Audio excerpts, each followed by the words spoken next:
আপনাদেরকে একটা প্লান্ট দেখাচ্ছি। এটা হচ্ছে খুবই কমন একটা প্লান্ট ইনডোর প্লান্টের জন্য। তবে এটা আমি একটা ডিজাইন করেছি। এই যে একটা বোতলের মধ্যে দেখতে পাচ্ছেন, খুবই সুন্দর।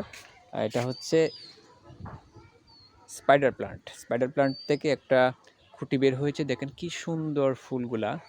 এগুলা সব স্পাইডার প্লান্টের বেবি। তবে এটাতে ফুলগুলা দেখেন অসাধারণ দেখতে, ছোট ছোট ছোট সাদা ফুলগুলা। একটা পাওয়ারের বোতলের খুবই সুন্দর একটা ডিজাইন হয়েছে। আর এরকম আমি বেশ কিছু করেছি, এগুলো আমাদের কাস্টমাররা নিয়ে যায়। তবে আমি কয়েকটা রেখে দিয়েছি, এগুলো আসলে কীরকম হয় 6 মাস হওয়ার পরে কীরকম হয় দেখানোর জন্য। কিন্তু এটা পারফেক্ট একটা প্লান্ট হয়েছে, খুবই সুন্দর। এটা থেকে বেবি দিচ্ছে। আপনারা চাইলে এই ধরনের প্লান্টগুলা আপনাদের ঘরের ভিতরে রাখতে পারবেন, অফিসের ভিতরে। খুবই সুন্দর হয়। আর প্রয়োজনে আমাদের শৌখিন বাগান থেকে কালেক্ট করতে পারবেন। এটা রুমের ভিতরে রাখার জন্য পারফেক্ট একটা প্লান্ট।